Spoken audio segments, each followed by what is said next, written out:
तो जैसा कि एक सुविचार दिखाया गया मेरे प्यारे बच्चों कि अपनों के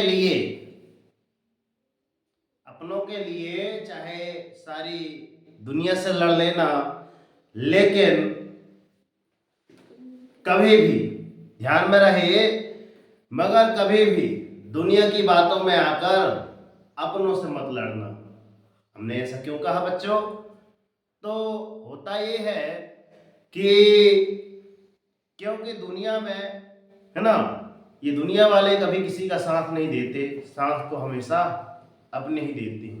तो आइए इसी सुविचार के साथ most welcome solar Kosi classes बच्चों, मैं आज उपस्थित हूँ एक सुंदर सी सारणी के साथ English grammar 0 to hero level English, important प्रमुख परिभाषाएं को क्या कहते हैं इंग्लिश में, ये आप कमेंट बॉक्स में जरूर बताइएगा, ठीक है ना। क्लास 6 to एटसेट्रा सभी के लिए है, मगर कक्षा यहाँ से जो आपका लेवल आता है कक्षा 6 से क्लास 6 से स्टार्ट होता है। आप परिभाषाएं का आप इंग्लिश में जवाब दे दीजिएगा कि कमेंट बॉक्स में क्या कहलाता है परिभाषा में, ठीक है ना।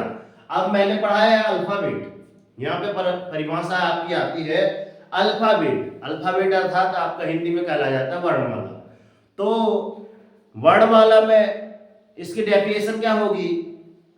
जो अक्षर इंग्लिश में ए से लेकर जेड तक रहते हैं, ए से लेकर जेड तक रहते हैं। कितने लेटर रहते हैं आपके? 26 लेटर रहते हैं। कितने रहते हैं? 26 लेटर। उन्हें ही अपन इंग्लिश में क्या कहते हैं? अल्फाबेट कहते हैं, जिनको हिंदी में हम क्या बोलते हैं? वर्णमाला। क्लियर? सेकेंड, आवाज नहीं आ रही, क्लियर? Very good. सेकेंड में लिखा है, सेकेंड परिभाषा आपकी वर्ड मीन्स क्या होता है? आपका शब्द होता है। तो जितने भी आपके इंग्लिश में अल्फाबेट है, कितने अल्फाबेट मैंने बताया? 26। कितने बचाए बच्चों? 26 बताए।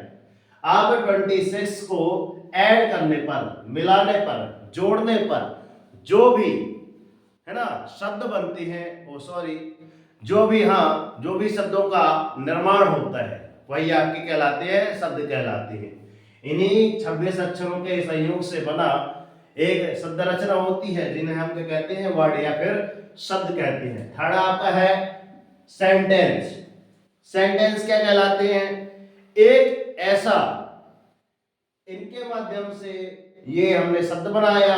अब ढेर सारे शब्दों को मिलाकर, ढेर सारे वर्डों को मिलाकर या फिर जोड़कर मिलाया गया एक उचित एक शब्द रचना, जिसका एक उचित अर्थ निकले, ये आपको कहलाता है आपका सेंटेंस या वाक्य कहलाता है।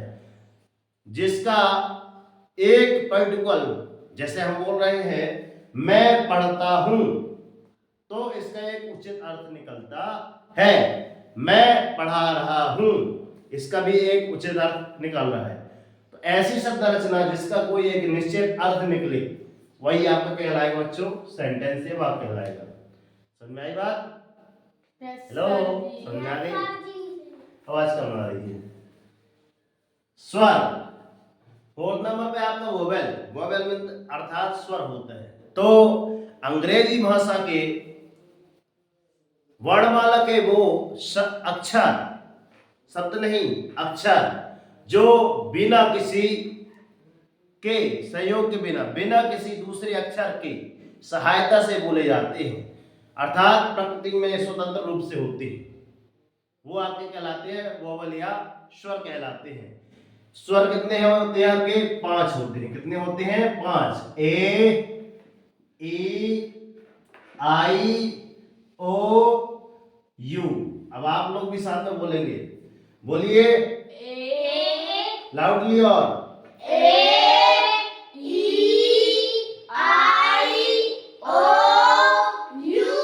जी, अब जैसे हमने बोला ओ, उसके साथ ओ क्या है? ओ। तो आ ना से लेकर हमने कहां तक पढ़ा है? आहा तक। यही होते हैं ना आपके स्वर, होते हैं ना। तो ओ को उच्चारण इसी के अंतर्गत आएगा। आएगा ना, तो ये क्या कहलाएगा आपका स्वर कहलाएगा, इसलिए इसको स्वर में रखा गया। ई बोलो, ई भी देख लो किसके अंतर्गत आता है, चाहे छोटा ही चाहे बोलो चाहे बड़ा ही बोलो, कहे में आएगा ये आपका, इसके अंतर्गत आएगा। सुन आ रहा है, आ रहा होगा। आई यहां लिख के देख लो, आ में आपी और ई बड़ा ई, दोनों भी देखो एक कहे में है, देखो हिंदी के स्वर ही तो है ये, इसलिए इनको वोवेल की संज्ञा दी जा रही है, ठीक है ना।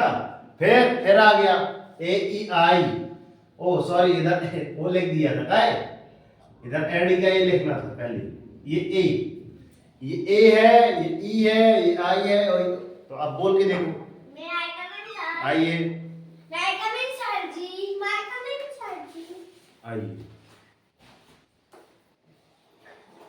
चलिए यहां देखिए ध्यान से, तो हमने ए कहा, ए तो ए भी आपका क्या है, आपका स्वर ही तो है ना स्वर, डोर क्लोज।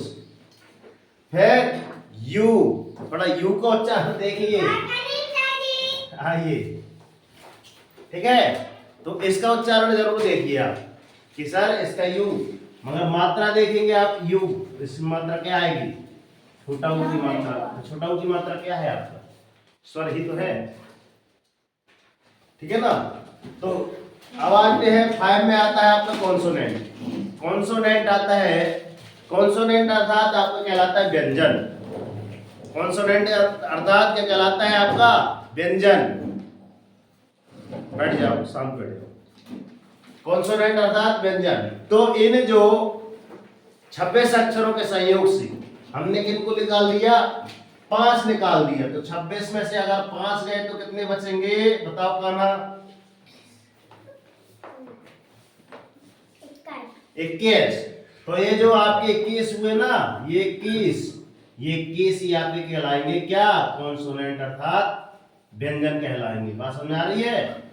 इन 5 को छोड़कर जो आपके क्या बचे, अल्फाबेट बचे इंग्लिश वाले, वो ये आपके कहलाएंगे, आपके क्या कॉन्सोनेंट कहलाएंगे, व्यंजन कहलाएंगे, ठीक है ना।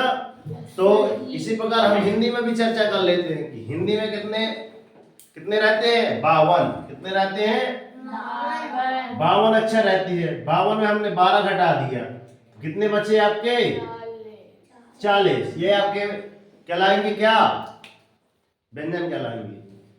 ठीक, आगे चलते हैं व्याकरण, जिसको इंग्लिश में क्या बोला जाता है, ग्रामर, GRAMMAR, ग्रामर। तो ग्रामर में वास्तव में क्या कहलाया जाएगा कि ग्रामर किसी भाषा को जैसे इंग्लिश एक भाषा है, तो किसी भाषा को ठीक ठीक बोलना और ठीक ठीक लिखना, ठीक ठीक बोलना और ठीक ठीक लिखना आपका कहलाता है व्याकरण, जिसको इंग्लिश में आप क्या बोलते हैं, ग्रामर। तो इसी के बारे में हमने यहाँ लिखा भी है कि हाँ हम क्या पढ़ा रहे हैं बच्चों, ग्रामर पढ़ा रहे हैं। तो ग्रामर पढ़ाया कैसे जाता है, तो हमने बताया ना कि ठीक ठीक जब बोलेंगे और उसको ठीक ठीक लिखेंगे। ध्यान ये रखना है आपको कि लिखना आपको A to Z स्पेलिंग सही है, स्पेलिंग का बहुत महत्व है। अगर इसकी जगह कुछ और कहेंगे, जैसे हमारा नाम क्या है SOMAL, है ना, तो इसकी जगह क्या लिख दिए SOMAL, लो अर्थ का हो गया अनर्थ। इसको कब पढ़ेंगे, इसको कब पढ़ेंगे, तो होता है ना। तो भाई जैसा हम देखेंगे, अगर वैसा नहीं लिखेंगे, उसकी जगह दूसरा चीज लिख लेंगे, तो दूसरी चीज याद भी करेंगे। फिर कहेंगे गुरुजी आपने वही लिखाया था, फिर कहेंगे बच्चों एक बार ध्यान से देखो। इसलिए जो बोलते हैं कि जो भी बोर्ड में लिखा जाए A to Z वही चीज उतारिएगा। अगर हमने एक बिंदी भी रख दी है तो एक बिंदी भी उतारिएगा, क्योंकि हम बताएंगे बाद में कि बिंदी क्यों रख पाई थी। समझ आ रही है। तो जो भी उतारना एकदम सही उतारना। आगे लिखा है पार्ट ऑफ स्पीच, तो ये आपका कैपिटल लेटर में ऐसा लिखा जाता है, ध्यान से देख लीजिए। ये आपका कैपिटल लेटर में लिखा है और ये आपका नीचे जो लिखा है इंग्लिश में स्मॉल लेटर में लिखा है। पार्ट ऑफ स्पीच ये आपका इंग्लिश में लिखा है, सब ये आपका जो सेंटेंस लिखा पार्ट ऑफ स्पीच इंग्लिश में लिखा है, ये इसका उच्चारण, ये पार्ट्स, ये ऑफ, ये स्पीच और ये उच्चारण हो गया। हिंदी अर्थ कहलाता है आपका शब्दभेद। तो शब्दभेद पढ़ने के लिए मिलते हैं नेक्स्ट वीडियो में, तब तक के लिए कर दिखाओ ऐसा कि दुनिया करना चाहे। उठो जागो और संघर्ष करो, और तब तक नहीं रुकना जब तक कि आपको आपका। और लास्ट बात मैं यही बोलता हूं कि हम सबसे पहले उठे और दिन भर के लिए एक टारगेट बनाए और उस टारगेट को अचीव करने के लिए पूरा दिन उसी में लगा दे जब तक कि वो टारगेट आपको मिल नहीं जाता। तो कैसी रही वीडियो जरूर बता दीजिएगा कमेंट बॉक्स में, ठीक है ना। मिलते हैं नेक्स्ट वीडियो में। आपने इतना महत्वपूर्ण समय दिया, मैं आपके माता पिता को प्रणाम करता हूं और आशा करता हूं कि एक बार, मात्र एक बार, यदि आप अपने बच्चों का सुंदर उज्जवल भविष्य बनाना चाहते हैं तो एक बार मां Saraswati coaching centre Sonal coaching classes as a YouTube channel search करेंगे और वीडियो आपको अच्छी लगी हो तो तुरंत लाइक सब्सक्राइब करके नोटिफिकेशन जरूर ऑन कर लेना। और हाँ, आपके जो 3 सगे जो दोस्त है ना, उनको एक वीडियो जरूर भेज दीजिएगा। तो जय हिंद, वंदे मातरम, भारत माता की जय।